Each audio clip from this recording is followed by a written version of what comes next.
Et bonjour tout le monde, on se retrouve pour un nouveau mémo brevet. Ça fait très longtemps que j'en ai pas fait, donc c'est reparti. Aujourd'hui, ça sera un mémo brevet sur les pronoms. Donc nous allons commencer tout de suite. Ça va être la définition des pronoms. Je vais tous vous expliquer, ça va être très simple. Donc le pronom est un mot qui, dans une phrase, peut être employé à la place d'un nom ou un groupe nominal. Il peut représenter un nom déjà exprimé. On dira que le nom est son antécédent. On parle alors du de pronom de rappel ou de représentation. La définition, toujours, c'est que il peut aussi désigner directement des personnes ou des choses. Dans ce cas, le pronom n'a pas d'antécédent. On parle alors de pronom de désignation. Tout ça, c'est du vocabulaire. Vous avez juste à savoir lequel va avec quoi. Peut-être que je ferai des quiz du coup à la fin de ces 9 vidéos sur le sur tout, peut-être. Donc j'ai mangé les pommes, elles étaient très bonnes. Dans la seconde partie de la phrase, le pronom elles reprend le groupe nominal les pommes. C'est un pronom de rappel ou de représentation. Tu devrais dormir. Ici, le pronom tu se réfère à une personne précise qui pourrait être désignée par un nom propre. C'est un pronom de désignation, comme je l'avais parlé juste avant. Le pronom, qu'il reprenne ou pas un nom déjà employé dans une phrase, se réfère à un objet, un individu ou une notion qui pourrait être désigné par un nom. Maintenant, nous allons voir les 7 classes ou catégories de pronoms. Donc, c'est la partie la plus longue de la vidéo. Donc, nous commençons tout de suite avec le pronom personnel. Le plus commun, je trouve, un des plus communs. C'est le pronom qu'on utilise pour la conjugaison. Ils correspondent aux 3 personnes de la conjugaison. Première, deuxième et troisième personne du singulier et du pluriel. Leur forme change selon la personne désignée et leur fonction dans la phrase. Par exemple, cette maison est grande et belle. Elle est agréable à vivre. Viens la visiter avec moi, il lui faudrait tout de même quelques rafraîchissements. Elle, la et lui sont des formes différentes du même pronom.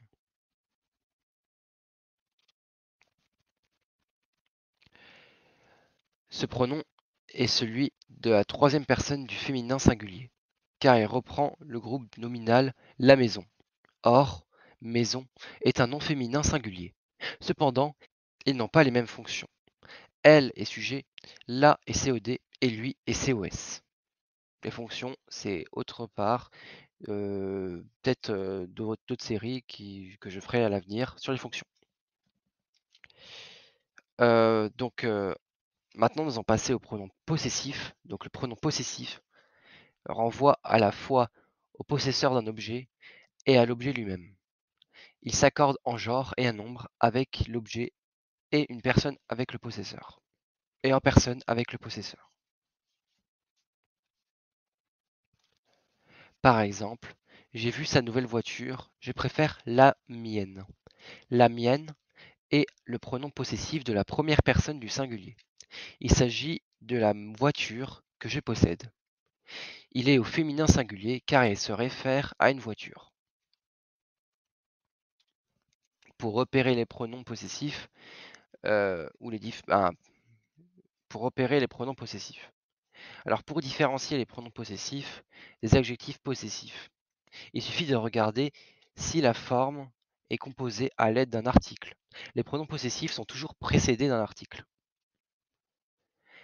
Le pronom possessif se distingue aussi à certaines personnes par un accent circonflexe.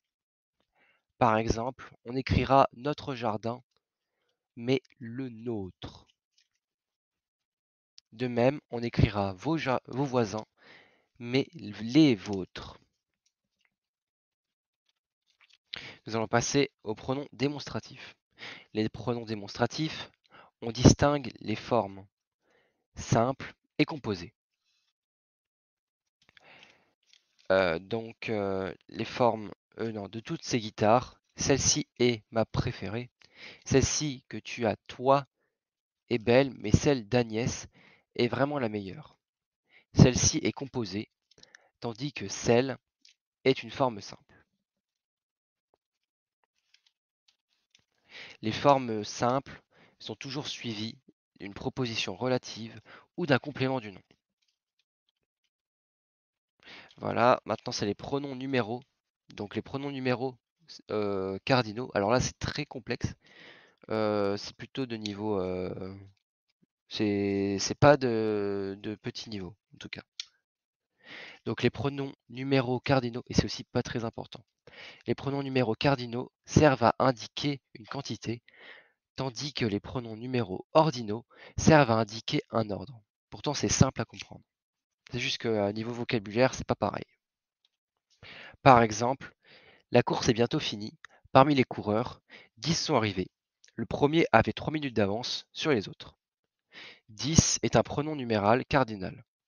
Il sert seulement à indiquer une quantité. Ça peut être 10, 9, 8, 7 ou tous les autres chiffres écrits en lettres. Chiffres écrits en lettres. Le premier est un pronom numéral ordinal, car il sert à indiquer un ordre. Il n'y a pas de premier sans deuxième, sauf exception. Donc il sert à indiquer un ordre. Si on me dit deuxième, c'est qu'il y a forcément un premier. Bon, premier, c'est un mauvais exemple, puisqu'il pourrait avoir qu'un seul premier. Il pourrait avoir premier et pas de deuxième, mais deuxième, il sera obligé d'avoir premier pour l'ordre. Maintenant, nous allons passer aux pronoms relatifs. Donc les pronoms relatifs, ça va être une très grande partie. Donc j'espère que vous allez vous accrocher. Genre, il y a à peu près 6 pages. Alors, les pronoms relatifs introduisent une préposition subordonnée relative dans une subordonnée et reprennent un terme de la proposition principale qu'on appelle un antécédent. Par exemple, je t'ai apporté le livre que tu m'avais demandé, la proposition relative que tu m'avais demandé, la proposition relative et que tu m'avais demandé, le pronom relatif est que et reprend le GN, le livre, et le livre est donc l'antécédent du pronom relatif. Le GN est donc l'antécédent du pronom relatif.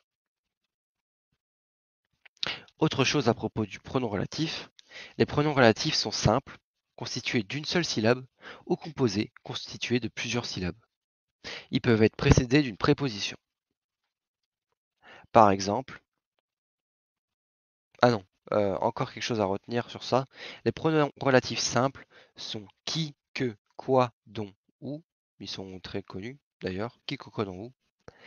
Et ils ne varient pas selon le genre et le nombre de leurs antécédents.